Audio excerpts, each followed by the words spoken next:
Most people believe change arrives quietly at midnight, that when the clock resets, something inside them is supposed to reset too.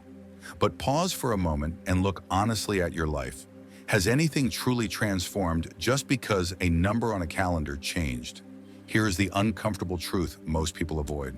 Nothing meaningful has ever shifted in your life because time moved forward. Not when a new year began. Not when a date flipped. Not when the world counted down to zero. Time has never been the force behind your transformation. It only created the illusion that change should happen on its own.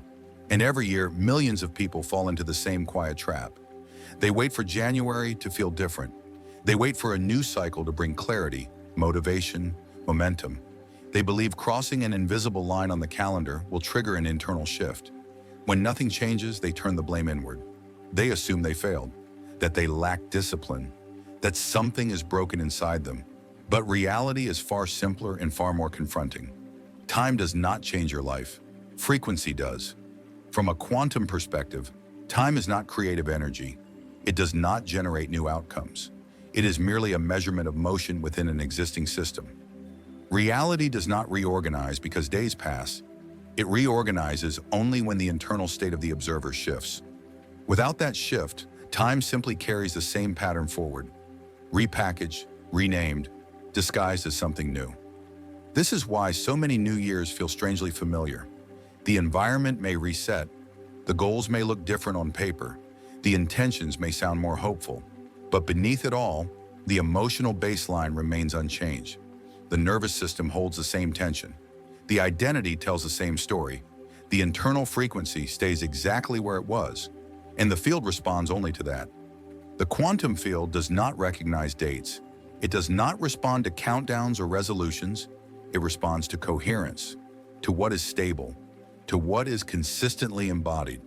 If you carry the same internal frequency into a new year, the outcomes will mirror the previous one, not as punishment, but as reflection. This is where the illusion becomes painful. People confuse hope with change. They mistake intention for alignment. They confuse motivation with frequency.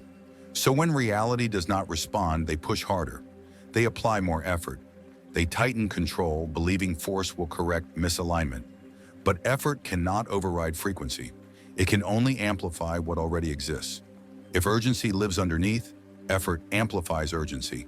If lack is present, effort magnifies lack. If self-pressure dominates, effort deepens resistance. So the year changes. The internal state does not, and the loop quietly continues. Neuroscience mirrors this truth precisely. The brain predicts the future using past emotional patterns. If the emotional tone of your days remains the same, stress, anticipation, comparison, self-correction, the brain assumes nothing has changed regardless of the date. It prepares the body for the same reality again, and that preparation becomes the signal sent forward. This is why starting over feels exhausting, because starting over implies effort against yourself. But frequency shifts do not come from force.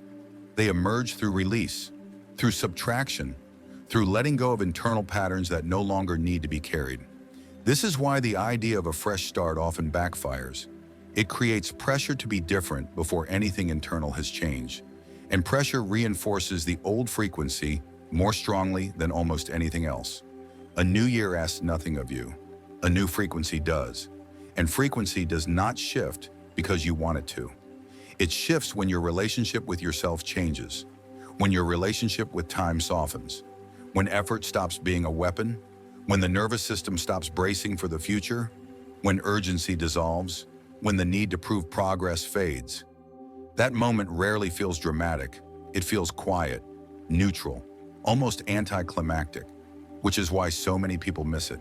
They are waiting for fireworks while the real shift happens in silence. If you have noticed that the usual New Year energy no longer lands, if forced motivation feels hollow, if waiting for time to fix things feels empty, that is not failure, that is awareness. It is the first recognition that time was never the lever. Frequency was. And until frequency changes, no year, no matter how new, can lead you anywhere different. Possibilities are not waiting somewhere ahead of you, unfinished and distant. They already exist. Not in the future, but as parallel potentials available in the present moment. What decides which one becomes your lived reality is not time, not effort, not even desire. It is resonance. You do not experience the life you want the most. You experience the life that matches the frequency you are carrying. This explains something many people sense but rarely say out loud. Some individuals seem to move into new chapters with little resistance. Opportunities appear at the right moment. Relationships reorganize. Life seems to rearrange itself around them. At the same time, others work relentlessly. They visualize harder. They stay disciplined, yet they keep circling the same outcomes. The difference is not commitment. It is internal state. Frequency is not an abstract idea. It is a condition you live inside of. It is how your body feels when nothing is happening, how you respond when plans shift unexpectedly, how safe or unsafe your system feels in uncertainty. It is the emotional tone you return to when stimulation fades. That baseline is the signal the field reads. Neuroscience makes this difficult to ignore. The brain predicts reality through emotional memory. If your baseline is tension, urgency, or constant anticipation, the brain prepares you for environments that require those states. It directs your attention toward familiar outcomes. It shapes your decisions.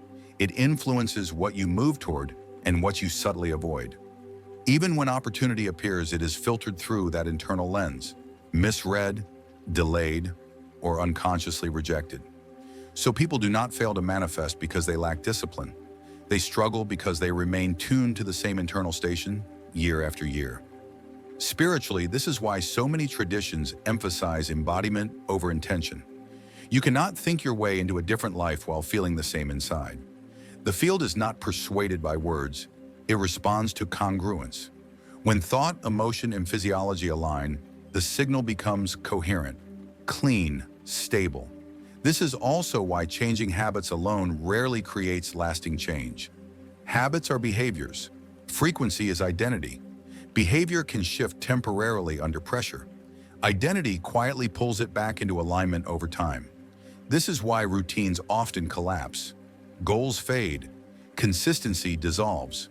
Not because people are weak, but because they were never tuned to sustain those behaviors. A new frequency does not feel like effort.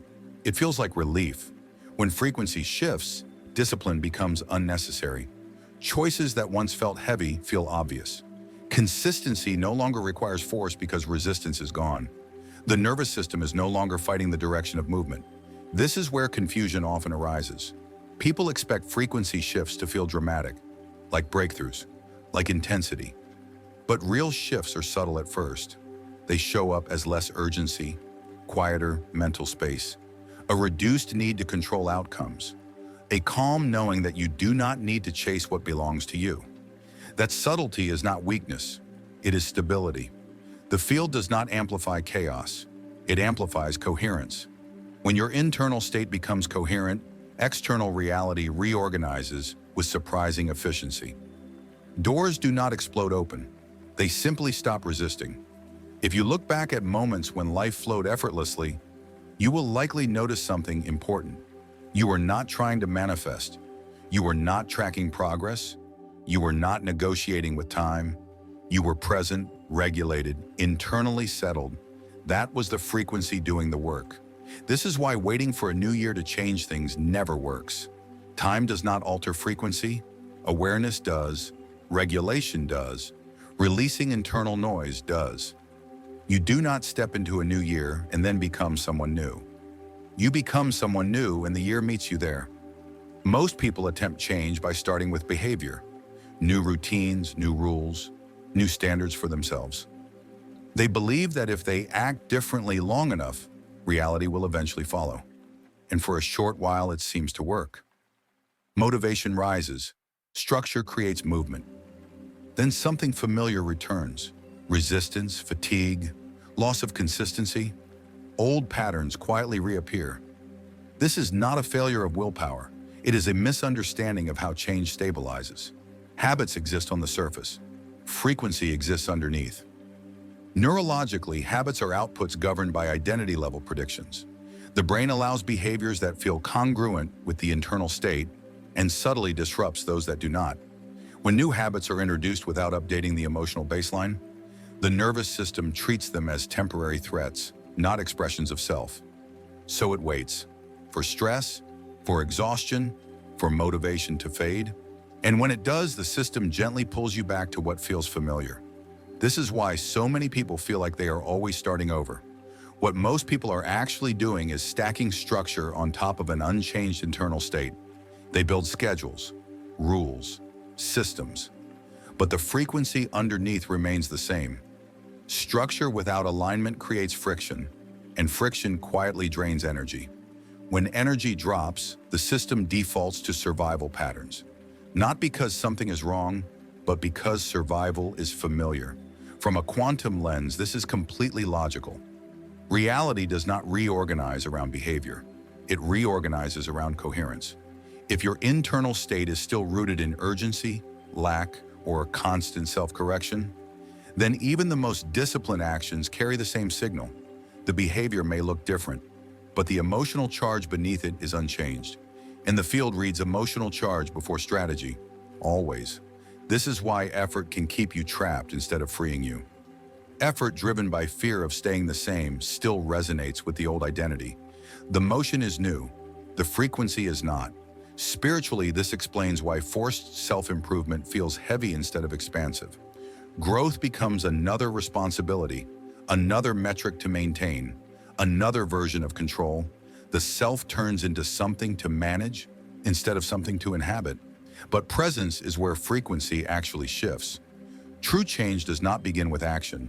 It begins with regulation. Regulation means your nervous system no longer feels compelled to brace against what is coming. Calm stops being a reward you earn later. It becomes a state you move from. When regulation increases, behavior reorganizes on its own. Habits stop feeling imposed. They begin to feel self-evident. This is why people who undergo real transformation often say something simple. I just stopped wanting the old things. They did not force themselves to change. The frequency that sustained the old behavior quietly dissolved. Neuroscience supports this with clarity. When emotional reward shifts, behavior follows without resistance. The brain does not need discipline to abandon what no longer feels rewarding. It simply redirects energy. But as long as stress and urgency remain the emotional fuel, the brain will keep returning to familiar coping strategies, no matter how many goals are written down. This is also why exhaustion is so often mislabeled as laziness. When habits feel impossible to sustain, it is usually because the system is rejecting incoherence. The body senses when behavior is misaligned with internal state. It resists softly, through fatigue, through delay, through fading interest. That resistance is not sabotage. It is information. A new frequency often feels lighter before it feels productive. There is usually a phase where ambition softens, not because you are regressing, but because effort is no longer required to override misalignment. This phase can feel disorienting if pressure has been mistaken for progress. But pressure is not progress. Pressure is compensation. When frequency shifts, compensation becomes unnecessary. You no longer need to force consistency. Resistance has already dropped.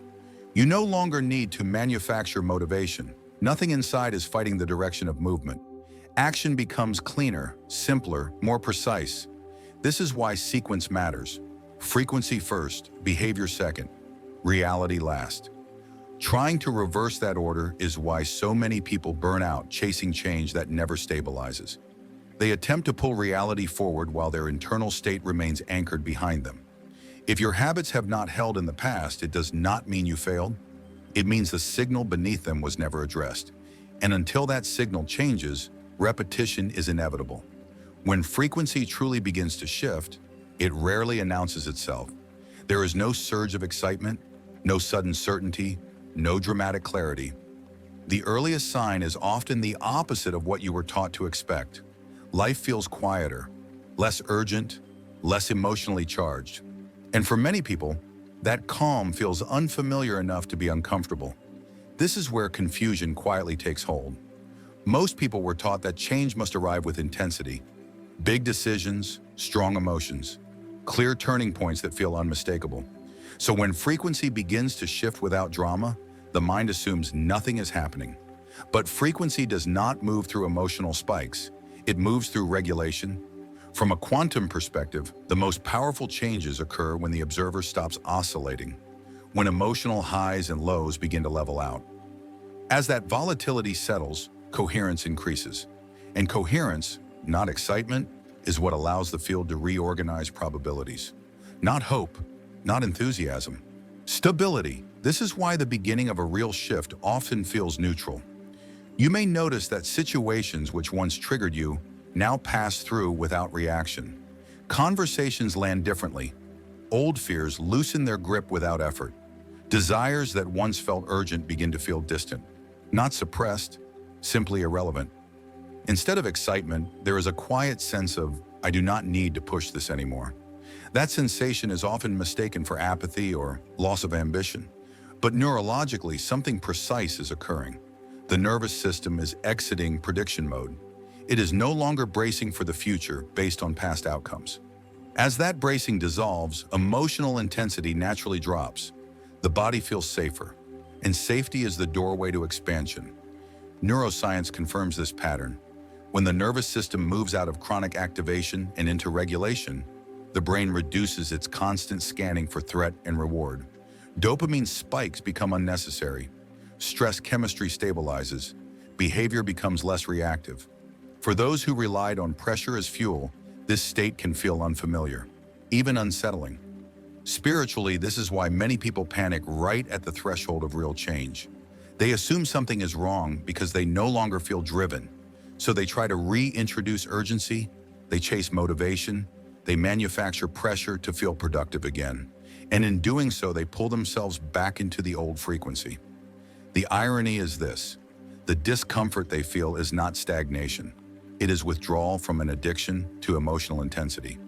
A frequency shift feels like subtraction before it feels like expansion. The internal noise quiets. The need to prove yourself softens. The urge to explain your process fades. You stop seeking validation for what is not fully formed. This is often the moment where self-sabotage occurs without awareness. The absence of old signals is misread as a problem. So action is taken not from clarity, but from familiarity. And that action recreates the old pattern simply to feel known again. From the field's perspective, this phase is critical. Neutrality is not emptiness. It is readiness. It means the observer is no longer interfering with probability. The signal is clean. The noise has dropped. This is also when intuition sharpens. Not louder, clearer. Decisions feel obvious instead of complicated. You no longer need to analyze every option because fewer parts of you are in conflict. Alignment reduces internal friction. Reduced friction sharpens perception. If you are experiencing less urgency but more clarity, if forcing action feels wrong instead of empowering, if you feel unexpectedly calm about things that once frightened you, these are not signs of lost momentum. They are signs that your frequency is stabilizing. This is where trust becomes essential. Not trust in an outcome, but trust in coherence itself. The field does not require you to chase the future. It requires you to stop pulling yourself out of alignment with it. Many people only recognize this moment in hindsight. They look back and realize that was when everything actually changed. Not because something happened externally, but because the internal noise finally stopped. And once the noise stops, the signal becomes unmistakable. At a certain point, forcing change stops feeling powerful and starts feeling heavy. Not because discipline is gone, but because your system no longer agrees with pressure as a strategy. That heaviness is not resistance, it is confirmation. Effort no longer feels like power, it feels like interference. And that is one of the clearest signs that a real frequency shift is already underway. For most of their lives, people are taught that movement comes from pressure. If you want change, you push harder. You try more. You correct yourself faster. You stay alert, vigilant, tense. That model works only at lower levels of coherence, where the nervous system believes survival depends on constant control. As frequency begins to shift, that belief weakens. From a quantum perspective, forced action introduces noise. The more you try to control timing, outcomes, and perception, the more fragmented your signal becomes. Fragmentation does not delay change because the field is resisting you. It delays change because the field cannot respond clearly to conflicting inputs. This is why aligned movement often feels slower at first. Not stalled, more precise. You stop acting just to feel productive. You pause before committing. You feel less need to explain yourself. Decisions require less mental effort because they are no longer resolving internal conflict. You are no longer negotiating between fear and desire. You are sensing coherence. Neuroscience describes this shift clearly. When the nervous system exits chronic stress patterns, the brain stops looping through prediction. Instead of scanning for what needs fixing, attention becomes present-oriented. This is why forcing motivation backfires in this phase. Motivation is often fueled by dissatisfaction. When dissatisfaction dissolves, artificial motivation feels hollow. Trying to recreate it pulls you back into the old frequency where urgency and lack were the drivers. Letting frequency lead does not mean becoming passive. It means allowing action to arise from coherence rather than pressure. You still move, you still choose, but movement feels lighter. It no longer carries the emotional weight of this must work, and because of that, outcomes stabilize instead of oscillating. Spiritually, this is what surrender actually means. Not giving up desire, but releasing resistance to timing. Not abandoning intention, but trusting the intelligence that organizes it. Surrender is not collapse, it is receptivity. And receptivity is a powerful frequency. This is where alignment is often misunderstood. Alignment does not mean feeling good all the time. It means feeling settled enough to let life respond without interference. Emotions still move, but they no longer hijack direction. When frequency leads, opportunities do not need to be chased. They become visible. As resistance drops, perception sharpens. You notice invitations you would have overlooked before. You sense when something is premature. You recognize when something is complete without needing proof. Time begins to feel different, not because it speeds up randomly, but because fewer detours are created by internal conflict.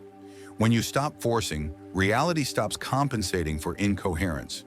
What once felt delayed begins to feel inevitable. This phase requires trust, not blind trust, but experiential trust. Trust built by noticing that things move more cleanly when you do not interfere. That outcomes feel more stable when you do not grip them. That clarity emerges when you stop demanding answers too early. If you are here now, the work is no longer about doing more. It is about staying coherent, protecting the quiet, allowing the signal to remain clean long enough for reality to reorganize around it. At a certain point, the question stops being, what do I want next? And becomes, who am I being as time moves forward? This is where real transformation either stabilizes or quietly dissolves back into the old pattern. Not because anything went wrong, but because frequency was felt, not anchored. A new frequency is fragile at first, not weak, unfamiliar. It has not yet been reinforced through repetition, through embodied decisions, through a lived sense of safety. Without stabilization, even profound internal shifts can fade the moment external pressure returns. This is why the period before a new year matters more than the year itself. From a quantum perspective, probability reorganizes only when coherence is sustained. Brief alignment creates insight. Sustained alignment creates outcomes. If frequency fluctuates too quickly, sliding back into urgency or self-pressure, the signal fragments and the old reality remains dominant. This is not failure, it is physics. Neuroscience reflects this perfectly. The brain integrates change through repetition and emotional safety. When a new internal state is accessed but not reinforced, the nervous system defaults back to what is familiar under stress. This is why people feel they lost the shift when life becomes busy. The shift did not disappear. It was never stabilized. Stabilization does not require effort. It requires awareness. Noticing when urgency tries to return. Pausing when old narratives attempt to reclaim authority. Choosing presence over prediction. These small moments matter more than dramatic declarations. They teach the nervous system that the new frequency is safe to maintain, even when nothing extraordinary is happening. Spiritually, this is the difference between awakening and embodiment. Awakening is recognition. Embodiment is living from that recognition without needing confirmation. The field does not respond to realizations. It responds to embodiment. This is why many people sense a shift near the end of a cycle but do not see immediate results. The frequency has been accessed but not yet inhabited. Rushing forward recreates the old identity. Stillness with awareness allows the new one to settle. You do not need to force this phase, you need to protect it. Protect the quiet, protect the neutrality, protect the absence of urgency. These are not empty states, they are fertile ones. As this closes, remember this clearly. You are not waiting for a new year to arrive. You are allowing a new frequency to settle. Once it does, time will simply follow. Reality always does. Stay coherent, trust what is forming, and let what is already aligning meet you where you are.